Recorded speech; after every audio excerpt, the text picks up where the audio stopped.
महाराणा बप्पा रावल, मेवाड़ का सूर्यपुत्र के जीवन की अनसुनी अमर कथा दिखाने जा रहा हूं। तो दोस्तों, वीडियो लास्ट तक जरूर देखना। राजस्थान की तपती धरती पर जब भी वीरता की बात होती है, बप्पा रावल का नाम स्वर्ण अक्षरों में उभरता है। उनका जन्म 8वीं शताब्दी में गुहिल वंश में हुआ था। यह वंश रघुकुल से संबंध रखता था और कहा जाता है कि स्वयं भगवान राम के पुत्र लव की वंश परंपरा से यह वंश चला।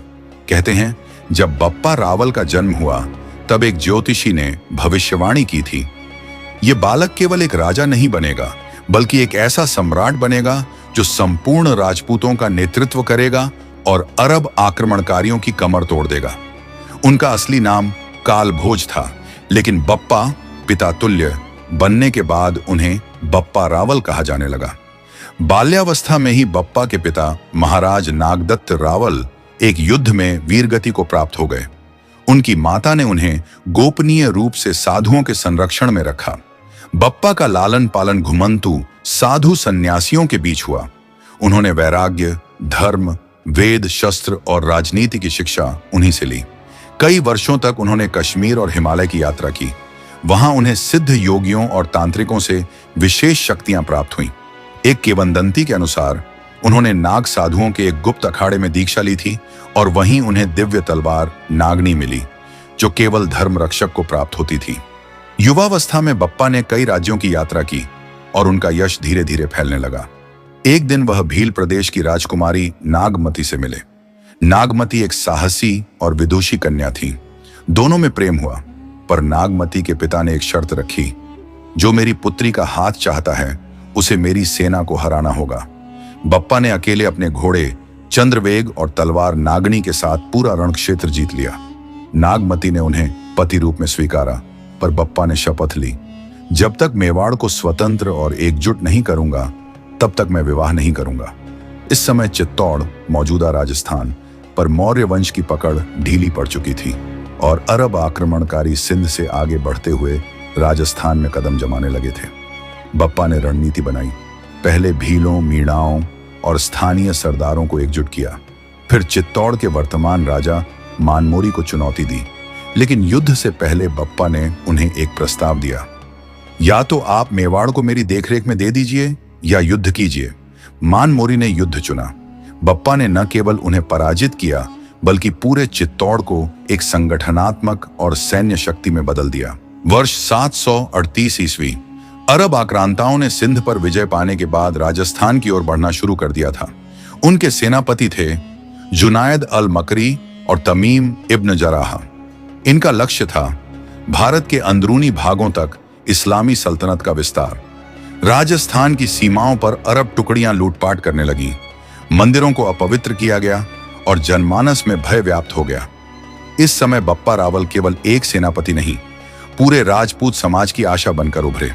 बप्पा ने निश्चय किया, यदि आज राजपूत नहीं जगे तो आने वाली पीढ़ियां पराधीनता में जन्म लेंगी। उन्होंने अपने दूत भेजे अजमेर, मारवाड़, माउंट आबू, भीनमाल और मालवा तक।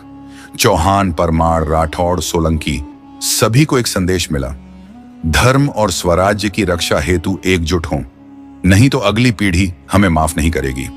भील और मीणा जनजातियों ने भी बप्पा का साथ देने की घोषणा की। 2 माह के भीतर 10,000 से अधिक घुड़सवार, 20,000 पैदल सैनिक और 200 हाथियों की फौज तैयार थी। यह सेना चित्तौड़ के दक्षिण पश्चिम में रावर नामक मैदान में तैनात हुई, जहां निर्णय होना था। अरब सेनाएं संख्या में अधिक थीं, लेकिन राजस्थान की भौगोलिक परिस्थिति उनके लिए अनजानी थी। बप्पा ने गुरिल्ला युद्ध का सहारा लिया। छोटे दलों को भेजकर उनकी आपूर्ति काट दी और उन्हें थका दिया। बप्पा रावल ने युद्ध से एक रात पहले अपने प्रमुख योद्धाओं से कहा, हम तलवार उठाते हैं पर अन्याय नहीं करते। ये युद्ध हमारी भूमि, हमारे धर्म और हमारी अस्मिता के लिए है। पीछे हटने का कोई मार्ग नहीं है। या तो हम विजयी होंगे या इतिहास बनेंगे। युद्ध सुबह सूरज उगने के साथ शुरू हुआ। अरब सेनाओं ने आक्रमण किया, पर उन्हें स्थानीय सैनिकों की दृढ़ता और बप्पा की रणनीति का अंदाजा नहीं था। बप्पा ने सेना को 3 भागों में बांटा। मुख्य दल उनके स्वयं के नेतृत्व में, बाएं दल भीलों और मीणाओं का जो झाड़ियों और पहाड़ियों से वार करते, दाएं दल राजपूत घुड़सवारों का जो तेजी से घूमकर दुश्मन की पीठ पर हमला करते। तीसरे दिन जब अरब सेना भ्रमित हो चुकी थी, तब बप्पा ने अंतिम धावा बोला। कहते हैं उन्होंने अपने दिव्य तलवार नागनी से जुनायद के प्रमुख सेनापति की गर्दन काट दी। अरब सेना पराजित हुई और उनका आगे बढ़ने का सपना वहीं समाप्त हो गया। बप्पा रावल की यह विजय केवल एक युद्ध नहीं थी, यह एक सभ्यता की रक्षा थी।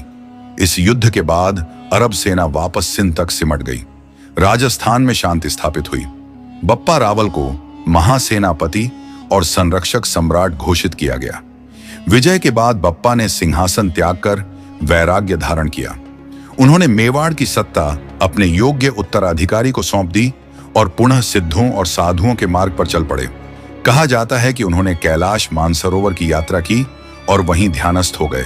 कुछ किंवदंतियों के अनुसार वे अमर हैं और मेवाड़ पर संकट आने पर पुनः प्रकट होंगे। बप्पा रावल केवल एक राजा नहीं, एक विचार, एक संगठन और एक शक्ति थे। उन्होंने राजपूतों को एक सूत्र में बांधा, धार्मिक स्वतंत्रता की रक्षा की और मेवाड़ को स्वाभिमान की धरती बनाया।